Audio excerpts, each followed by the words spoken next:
All right, guys, this is a special treat. Our next guest made history this past weekend when he defeated Yoel Romero at UFC 230 and captured the UFC interim middleweight title and became the first Aussie and Kiwi to ever hold a UFC title. Here's the pride of Australia and New Zealand right now and the new UFC interim middleweight champion. He comes home to Submission Radio to celebrate the big win. Robert Whittaker, welcome back to Submission Radio. How's life going right now? It's a bit of a whirlwind, to be honest. It's been flat chat ever since I won that bloody thing, and no one said I'd have to work more. Wow. What did you do on Saturday night? How did you celebrate after getting the victory? Was there any big celebrations, or did you just sort of retire from you know what must have been a tiring night for you? Yeah, mate. I went. By the time I got out of the arena and everything, it was about midnight. Got back to my room and I met with my family and friends that made the trip over. Big trip, you know, that deserved my time. And was waiting on some pizza, which never showed up. Oh, no. To bed at about 4:30, disappointed. How long did you wait around for that pizza before you realized it wasn't coming? Probably around 2 hours. I was really hopeful.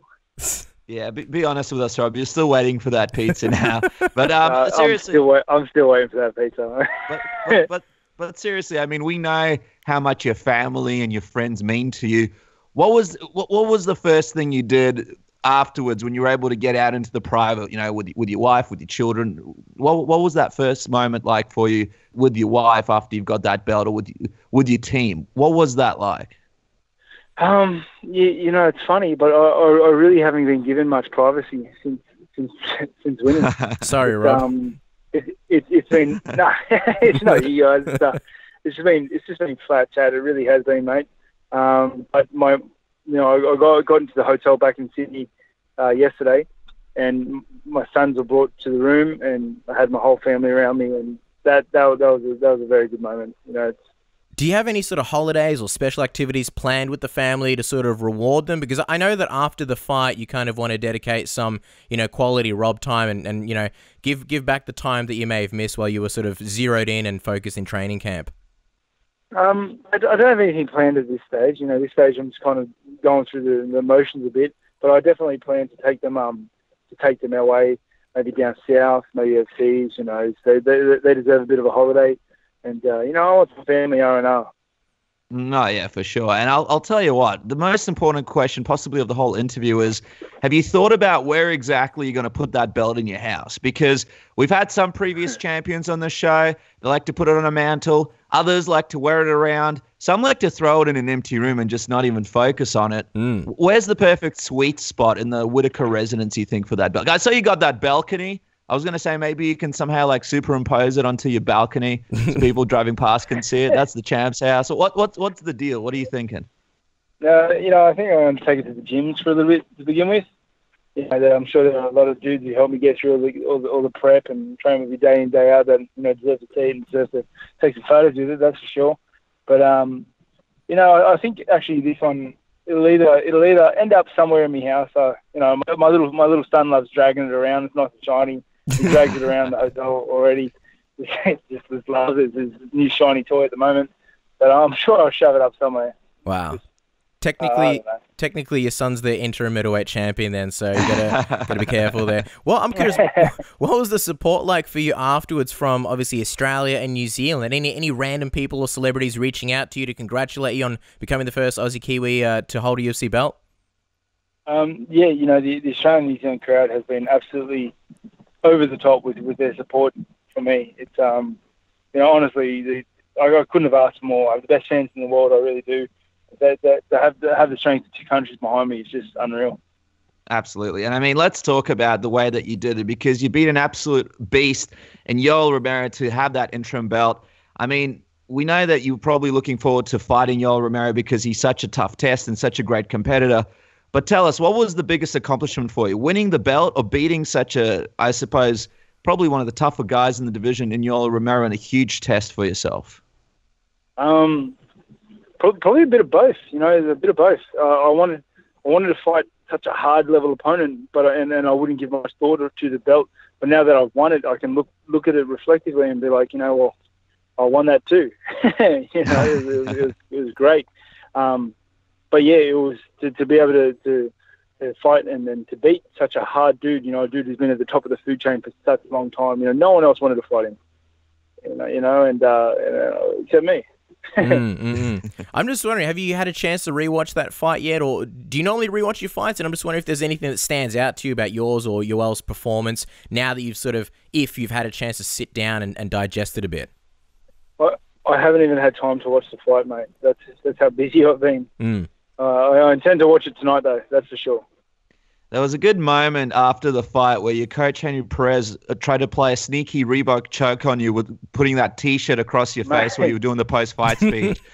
I don't think we spoke about this on the post-fight show that we did, and I don't think I've ever seen you as frustrated as you were trying to get that T-shirt off your face in the middle of that thing. Stas, what went through your mind when that happened? Mate, I was like, are you cracked going for a shot by now? Like, you trying to take this off me? Like, no, he was definitely, I don't know, just a timing thing. He tried killing me. Yeah. It was on TV. Henry Perez is going to be teaching the Reebok choke now at PMA. It's going to be the new move. I'm just curious. Talk to us about your knee. How's it feeling a few days removed from the fight? Does it still hurt? Are you in any pain? Is it sort of better or worse than compared to fight night? No, it's injured. I just got a brace on it at the moment. I've got to go get some scans done, and I've got to look after my body. My body got me through a lot so far. I went back to back with some hard fights, with some dangerous fighters, and I need to look after it. Otherwise, it won't look after me.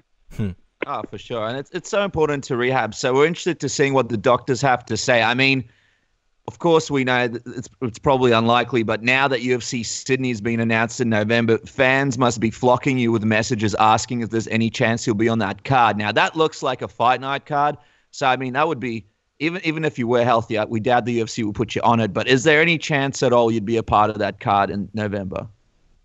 No, I highly doubt it, mate. I really do have to rehab my body a bit. It's I'll put it through the paces with people don't realise it's not the back-to-back fights that they get you. It's a back-to-back prep. I've been prepping, hard prepping for fighting. So fight prepping for 20 weeks now. That's crazy. I'm wondering, obviously you have to see the doctor, and sort of once he gives you the more information, we'll be able to sort of give us more information. But as far as a timeline, if we can ride off November, what do you think a rough timeline would look like for you as far as, getting in the cage and actually fighting Michael Bisping and unifying those belts? Well, I think he's injured as well, so he's got to get his agenda right. But early next year looks good. I suppose the big question here is fans are trying to figure out whether or not GSP will get a shot at Michael Bisping for this November card. A lot of people believe that, the unification bout is next, but if you are rehabbing your body and you are out in November, would you have any problem in seeing those two fight each other at Madison Square Garden while you're out? Nah, it is what it is. They'll do what they do, regardless of what I'm doing. Anyway, they'll do what they're going to do. And, I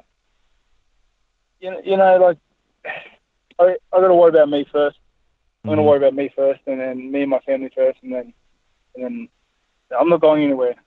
I'm not looking at the clock being like I'm running out of time. I'm not running out of time. I'm just getting better every time I step in there. And I look forward to the future. In a sneaky way, do you think that if Michael Bisping does fight GSP while you're rehabbing your injuries and getting ready, and if GSP beats him, in a sneaky way, do you think that's an even bigger and more exciting fight for you to have Robert Whittaker versus GSP? Oh, I don't know. I haven't even thought about it, mate. At this current time, I got only Michael Bisping in my sights. That's the fight that's happening for me right now. I'm a fan of George, to be honest. I hope he doesn't. I don't ever have to fight him. You're not the first person who's actually said that, so we're not surprised. I'm just wondering, have you felt the extra respect you've earned from not just the fans but your fellow fighters? Because Twitter was blowing up. I mean, we've had fighters on this show that were, had nothing but praise for you. They seemed inspired by, what you were able to accomplish, and it just seems like in the champion's absence, you've sort of been that guy taking on the toughest tests and beating the toughest fighters while Bisping's been on the sidelines. Yeah, well, mate, if you want to be champ, you got to be champ when you're brushing your teeth. You know, you got to be champ when you wake up in the morning, and I want to set that role model. I want to be a role model. A role model my kids can be proud of one day. I want to be a role model for other people, for other people's kids, for other adults. And, you know, I'm doing that one step at a time. Talk to us a little bit about that moment after the fight where Bisping walks in there, and for a moment there you can tell that he doesn't really have much against you, but then he remembers, oh, well, I got to sell this fight, and he starts going into his Bisping tirade. What was going through your head, and were you tempted at all to pick up that title that he threw down and put it on your shoulder and take it back to Australia with you? No, I was, he's just being him, mate. Like, he can be him. He's just being a bit of a goose. Yeah, I've nothing against the fella. He hasn't done anything to me that's too bad. You know, that little tirade he went on is probably the worst thing. And you know, I didn't care. I just want to fight. I was tired. I did my job, you know. And I don't think our fight needs selling. You know, if me and him are going to fight, you've got two whole countries that are going to get behind it. Of course. I mean, let's be honest, Rob. You know it. We know it. We know that Bisping's going to try and sell this fight. You know that, you know, from here on out, he's going to say more things. He's going to sort of try and engage you in trash talk. And you've made it clear that you're only going to be yourself. But do you feel any pressure to sort of sell this fight and engage him? Or do you think that you'll make it point to not engage him in any trash talk, regardless of what he says or what he says about sort of belittling the interim belt? Oh, mate, I can only be me. You know, I'm not big on trash talk. I'm not big on retaliating people. I'm so underground. Like, I don't follow Twitter too much. I don't know what's going on. I don't know half the trash talk he's talking to you, whether it's directed at me or anyone else. Like, I mean, I'm just doing my thing. I'm doing my thing. I've got a lot of things on outside of that world. So, you know, what he does is not my concern.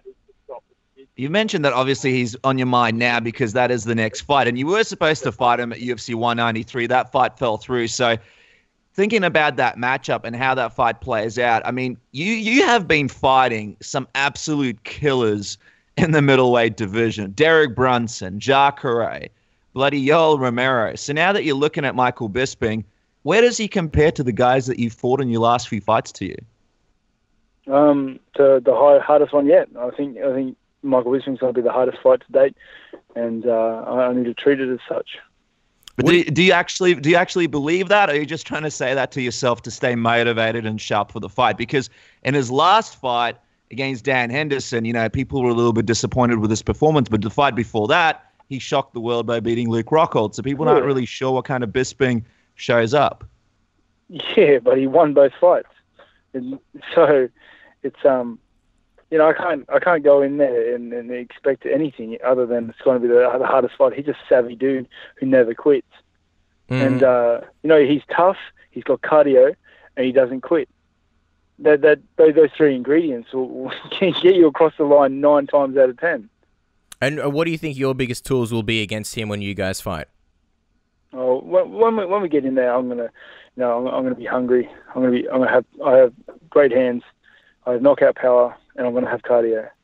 And, you know, that together is a great recipe as well.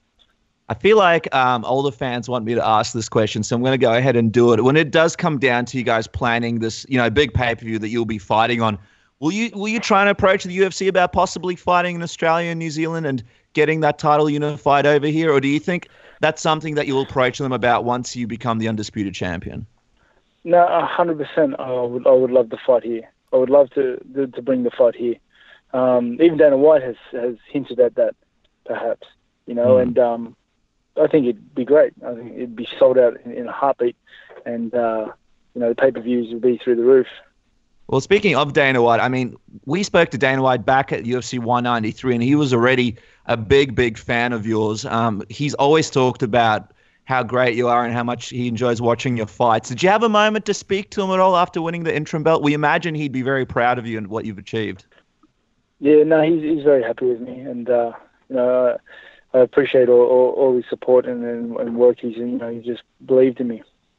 Rob, we'll let you go in just a moment. We appreciate your time. Just quickly, one of the things that people took away from some of your early interviews before UFC 213 is how you didn't really make a big deal out of the title. You said for you, it's not about winning the title. It's sort of more about just being the best ever. And assume, if you go in there, you beat Bisping, you unify the belts, you'll add, a legend to your resume after already beating a lot of tough tests. How close do you think you'll be to achieving your ultimate goal of sort of being the best ever?